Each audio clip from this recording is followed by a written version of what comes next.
So welcome to Jumbo IS and welcome to our lecture series called Daily MCQ Practice. In this lecture series, we cover a particular day's current affairs through a set of 4 to 5 MCQs. Okay, so every day we'll be covering current affairs through a set of MCQs. Now, the purpose of this lecture series is very simple. We want you to revise your current affairs because current affairs form a very important portion of your prelims examination. 40 to 50% of the MCQs asked in prelims examination are directly or indirectly related to current affairs. Therefore, you need to revise current affairs on a daily basis. And what better way to revise current affairs than by getting the much needed MCQ practice? This MCQ practice would come in really handy for you while clearing or attempting to clear your prelims examination. So needless to say that you have to make this lecture series a part of your daily routine because 4 to 5 MCQs per day might seem like little effort. But these 4 to 5 MCQs covered on a daily basis would add up to more than 1200 MCQs. Okay, by the time you're ready for your prelims examination. And ask any serious aspirant or successful aspirant who has cleared this exam, and they'll tell you that 1200 MCQs from the topic of current affairs alone are more than sufficient. All right, let's begin today's discussion, starting with question number 1. Consider the following statements regarding Fiscal Health Index released by Niti Aayog. The index is used to measure fiscal position of 18 states of India. The index is based on 5 sub-indices: fiscal prudence, debt index, debt sustainability, revenue mobilization, and quality of spending. Andhra Pradesh and Kerala are the top performance under Fiscal Health Index. Okay. Now, basically, Niti Aayog came out with a report. In that report, it was checking the position of state finances. Now, state finances means financial position of state governments. Okay. Now we use the term fiscal position also instead of financial position because fiscal position means that by how much the expenditure of state governments exceed their receipts. Okay. If their expenditure is more than their receipts, then they have to borrow more to fulfill their expenditure requirements, and that increases their debt. Okay. And that is a bad thing. Therefore, governments, especially state governments, should be fiscally healthy. Fiscally healthy means that they should spend according to their receipts, they should reduce their debt. Otherwise, their debt would spiral out of control. Now, to measure fiscal health of different states, the Ayog came out with this report in 2025, and in that report, they came out with this index called Fiscal Health Index. Okay, it assessed 18 major states of India on their fiscal position in 2022-23, just after lockdown. Okay, now the index is used to measure fiscal position of 18 states of India. Absolutely correct. Now, this index is based on 5 sub-indices. Fiscal prudence, that means how wise they were managing their fiscal position or expenditure or receipts. Debt index, debt sustainability, how sustainable their debt is. Revenue mobilization, how they were able to mobilize more revenue. And quality of spending. These are the 5 sub-indices on the basis of which a score is given to a state. And based on that score, they are ranked. Okay. Now, Andhra Pradesh and Kerala were in bottom 5. Okay. So their fiscal position was very bad as per this index. So this statement is false. Second statement is correct. Answer is B, only 2. Okay. Question number 2. Which of the following statements are correct regarding Lezim folk dance? It is a form of folk dance in Assam which is performed by both males and females. Okay. This dance form involves gentle and delicate moves which can be perfected only after years of practice. Okay. It is a part and parcel of physical education drill in various schools and colleges.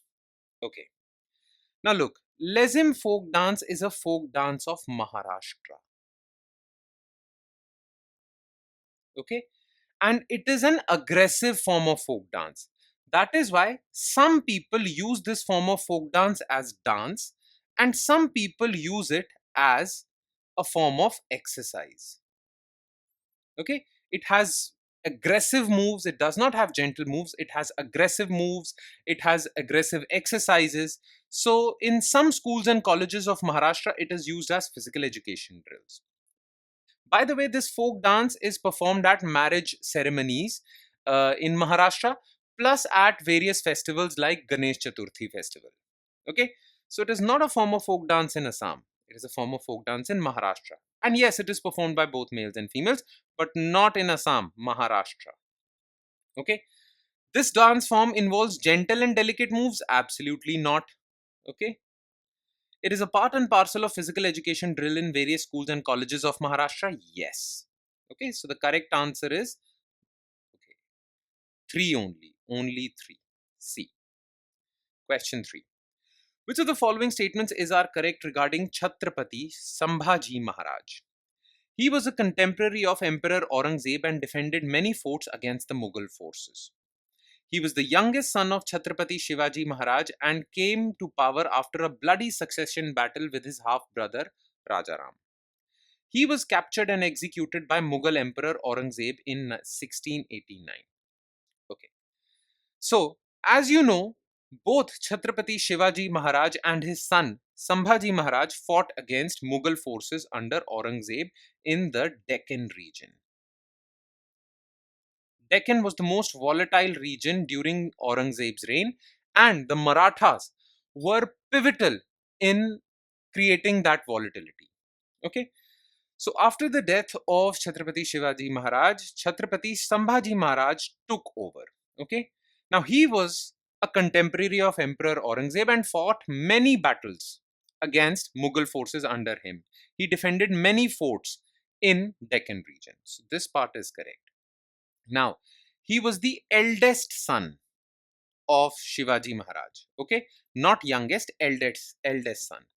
But to take his position as the leader of Maratha forces, he had to fight a succession battle with his half brother Rajaram. That is true. And this is an evidence of the fact that Marathas were a divided house at one point of time after Chhatrapati Shivaji.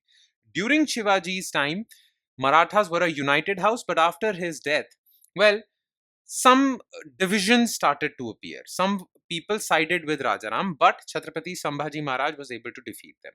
Nonetheless, there were some fissures within the Maratha forces, yet they fought bravely in the Deccan region against Mughal forces. So he was not youngest, he was the eldest. But this part is true. He fought a succession battle against Rajaram. Now, he fought bravely, he won many battles, he defended many forts, but eventually in 1689 he was captured and executed by Mughal Emperor Aurangzeb. Now, historians believe that had Aurangzeb just kept him as a captive, had just arrested him and not executed him, then Maratha forces would not have united. But Aurangzeb decided to execute Chhatrapati Sambhaji Maharaj, and this angered the Marathas. They forgot their differences and they united under one banner of, well, Maratha forces. They became a united house and they fought against the Mughal forces after that. Basically, the execution of Chhatrapati Sambhaji Maharaj united Marathas and they became a pain for Mughal forces in the Deccan region and the wider Indian subcontinent after many years, after the death of Aurangzeb. Okay, so this was a pivotal moment. So this part is correct. 1 and 3, C. And last, consider the following statements regarding Portuguese colonial possessions in India. Okay.